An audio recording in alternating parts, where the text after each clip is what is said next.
Bonjour, je m'appelle Victor Olivier Hamel Moras, abrégé en Victor O.H. Moras. J'ai 25 ans et je suis nouvellement auteur d'un roman qui s'appelle La Grâce Blanche.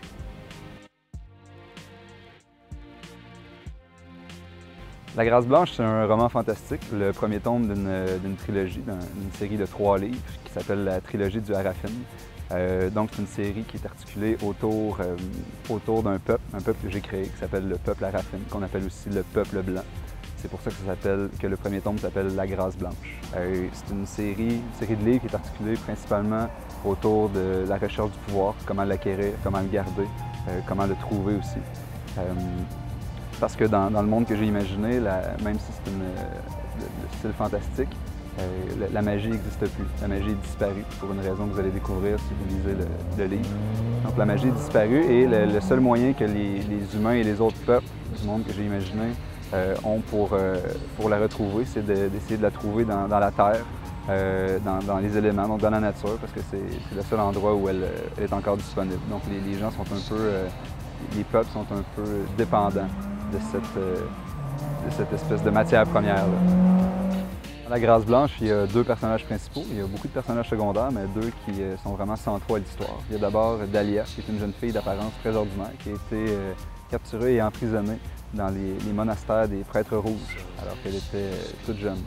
Il y a aussi Riva, qui est un Harafin, qui est un membre du peuple blanc, et qui connaît beaucoup de secrets, qui a vu beaucoup de choses dans les étoiles, avant d'être lui aussi capturé par un autre peuple, qui est le peuple gris, qui sont des mercenaires, des guerriers, qui ont la caractéristique de posséder des ailes et de pouvoir voler. Donc ces 2 personnages-là sont faits prisonniers dès le début du livre et donc se rencontrent de façon assez fortuite, on a l'impression au début. Et c'est le début de l'aventure, je n'en dis pas davantage. Depuis toujours, depuis aussi loin que je suis capable de me rappeler que je sais écrire. Si ma mère était là, elle vous dirait probablement que quand j'avais 7 ans, j'écrivais un journal de quartier que je distribuais aux voisins pour la somme de 1 ou 2 $, je ne me souviens plus. Ensuite, j'ai écrit des nouvelles, des histoires au primaire, au secondaire. J'ai été rédacteur en chef au journal du Cégep. J'ai créé un blog que j'ai entretenu pendant 4 ans. J'ai commencé à écrire La Grâce Blanche, qui est mon premier vrai roman, il y a 5 ans. Je ne l'ai pas écrit à temps plein, je l'ai écrit à temps partiel, mais quand même, j'ai travaillé sur ce roman-là pendant assez longtemps pour finalement avoir un produit fini dont je suis content.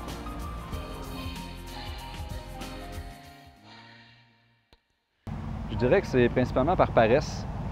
Quand je choisis d'aller dans un style plus réaliste, plus proche de la réalité, donc, il faut absolument que tu fasses des recherches ou que tu sois certain que tout concorde dans ce que tu es en train de créer. Ça demande des recherches historiques, ça demande d'être certain que tout fonctionne et tout marche ensemble.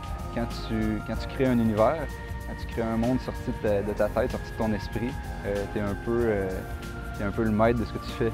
Tu décides de ce qui se passe, tu décides de pourquoi ça se passe, puis de comment ça se passe.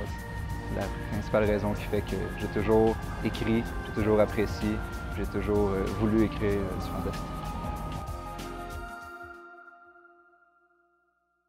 Oui, je suis en train de penser, je suis en train d'imaginer une œuvre de science-fiction où on s'intéresserait au concept de normalité statistique, de normalité sociale, à l'ère des réseaux sociaux, de Facebook, puis de tout ce que ça peut impliquer pour le futur, impliqué pour ce de quoi on va avoir l'air dans 50, dans 100 ans, dans 200 ans.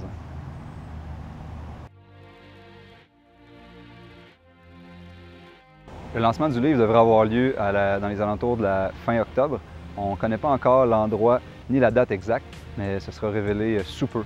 Donc rendez-vous sur ma page Facebook ou sur le site de R2 Éditions pour obtenir plus d'informations.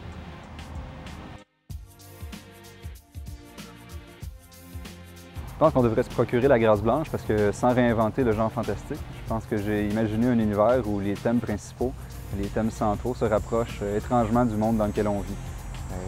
Le thème du pouvoir, qui est central dans le livre, est très présent, je trouve, dans notre monde aujourd'hui.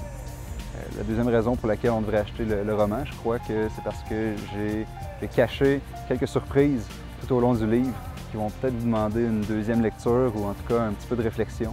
Je vous en dis pas plus. Je vous invite à vous procurer la Grâce Blanche et j'espère que vous allez prendre plaisir à plonger dans mon univers.